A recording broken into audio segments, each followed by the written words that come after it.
Good evening. It's July 7th, and welcome to Cape Media News, your source for hyperlocal news that matters. I'm Trish Garnett.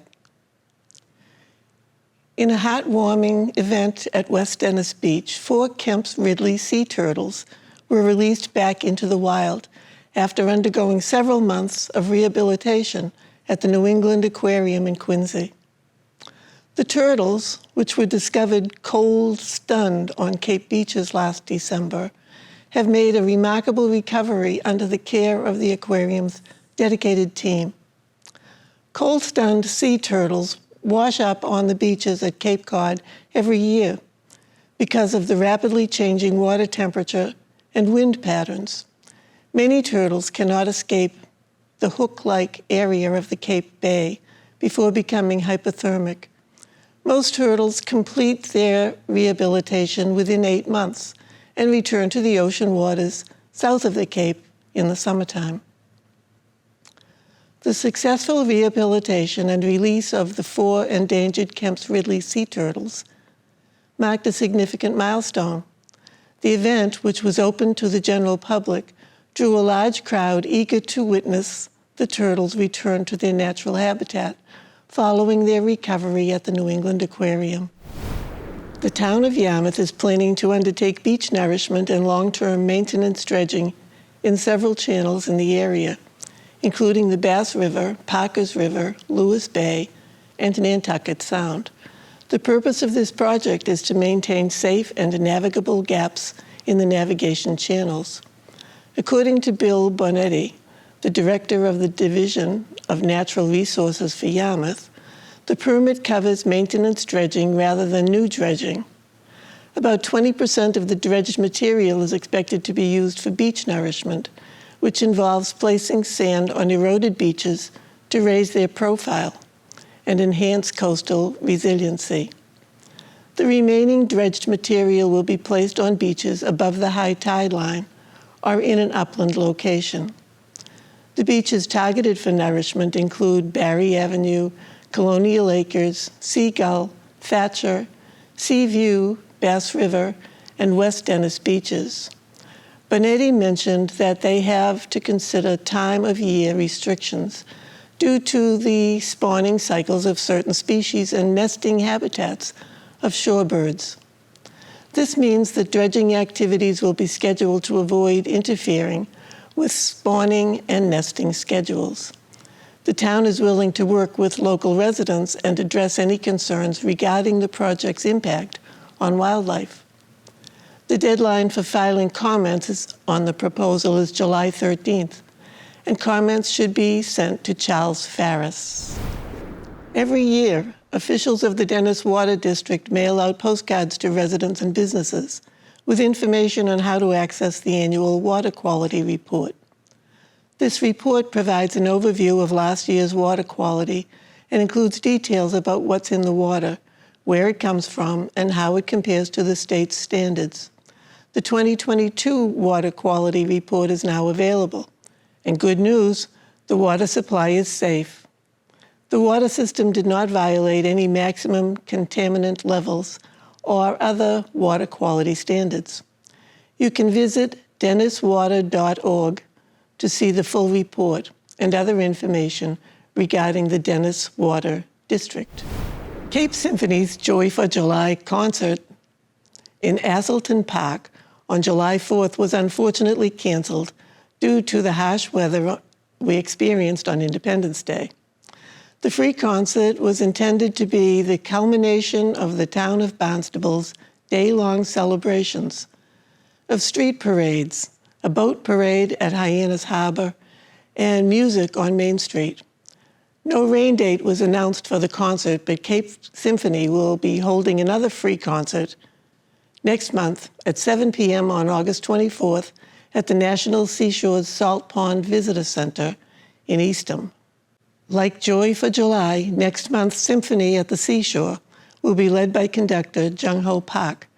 Park is scheduled to step down from his position as artistic director and conductor of the Cape Symphony at the end of the summer. Cape Symphony will feature a string of guest conductors in Jung-Ho Park's absence, and his successor will be announced in spring of 2024.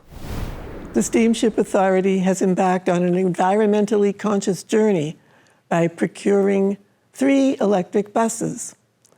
These buses will serve as shuttles transporting passengers between off-site parking lots in Hyannis and Falmouth to the Hyannis and Woods Hole terminals. The move signifies the authority's commitment to transitioning its entire fleet of 28 buses to electric vehicles, as announced by Steamship Authority General Manager Robert Davis. Furthermore, 4 more electric buses are expected to join the fleet later this summer. Between the buses and ships, the Steamship Authority's transportation sector has a substantial contribution to greenhouse gas emissions. Their efforts to adopt electric vehicles have been praised by Stephen Tupper, the Cape Cod Commission's Deputy Director. Despite the initial investment, the authority expects significant long-term cost savings thanks to the decreased maintenance expenses associated with electric motors. The Steamship Authority is charting a course towards a greener and more sustainable future with the acquisition of these 3 electric buses, emphasizing its unwavering dedication to environmental stewardship and the reduction of the carbon footprint. Towns across Cape Cod are facing a significant challenge as they contend with new regulations aimed at addressing nitrogen pollution in their watersheds. As of today, July 7th, the Department of Environmental Protection strict measures that require impacted towns to take action within a specified time frame become live. According to the DEP regulations, affected towns must submit a notice of intent to file a watershed permit or apply for one within the next 2 years. Once granted, towns will have a minimum of 20 years to implement comprehensive nitrogen reduction plans. Failure to secure a watershed permit will require property owners in nitrogen-sensitive areas to upgrade or replace septic systems within 5 years. Fortunately, 4 towns within the Pleasant Bay watershed, including Chatham and Harwich, already have a pilot Pleasant Bay watershed permit in place. This advantage allows them a head start in addressing nitrogen loading in their estuaries and embayments. Additionally, Barnstable, Yarmouth, and Dennis, as well as other Cape towns, have completed comprehensive wastewater management plans or similar strategies. The DEP's regulations aim to combat the long-standing issue of nitrogen pollution, which has led to poor water quality, harmful algae growth, and adverse impacts on the ecosystem and shellfish beds, a vital component of Cape Cod's fishery. By implementing rigorous measures to reduce nitrogen discharge, the region seeks to safeguard its precious water resources, which play a pivotal role in driving the local economy. For further information on the new regulations impacting Cape Cod, individuals can visit the Mass DEP website at www.mass.gov and put septic systems into the search bar.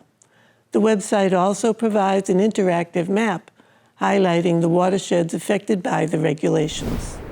Cape Cod Roller Derby has some exciting events lined up for all wheels enthusiasts. First up is the first annual Cape Cod Rollout, coinciding with Worldwide Rollout Day on July 9th at 9 a.m. Join the gathering at Old Town House Park in Yarmouth as people of all ages and abilities come together to celebrate movement on wheels, skates, bikes, scooters, skateboards, wheelchairs. All are welcome. Choose from a planned 1-mile, 5K, or 5-mile out and back route, or customize your own distance. The first 25 registrants will receive an exciting rollout goodie bag, so secure your spot and roll out in style. If you're curious about the roller derby or eager to learn roller skating, mark your calendars for the upcoming open house event hosted by Cape Cod Roller Derby on July 11th. Head to the Cape Cod Community College gym for a thrilling roller derby experience. The open house is divided into 2 sessions from 6:30 to 7:30 p.m. ages 7 to 17 can join, and from 7:30 to 8:30 p.m., ages 18 and above are welcome. No experience is needed. Everyone is encouraged to participate. Whether you're a beginner of dreaming of becoming a roller derby pro, this is your chance to get involved in the exhilarating world of roller skating. Don't miss out on this exciting opportunity to roll out with your fellow enthusiasts and discover the joys of roller derby. The Bourne Substance-Free Coalition is creating resource bags for inmates to take when they leave the Barnstable County Correctional Facility. The bags contain toiletries, a substance use resource guide, and naloxone nasal spray and fentanyl test strips, which are both overdose prevention tools. The bags were created by the Coalition in partnership with Bourne Fire and Rescue, Bourne Emergency Services, Bourne Police Department, and Upper Cape Cod Regional Technical Schools Interact Club. As a clinician, I know the importance of giving people the skills to succeed, said Beth Griffin, licensed mental health counselor and chair of the coalition. I'm thrilled that Barnstable County Sheriff Donna Buckley understands that. She sees the real picture.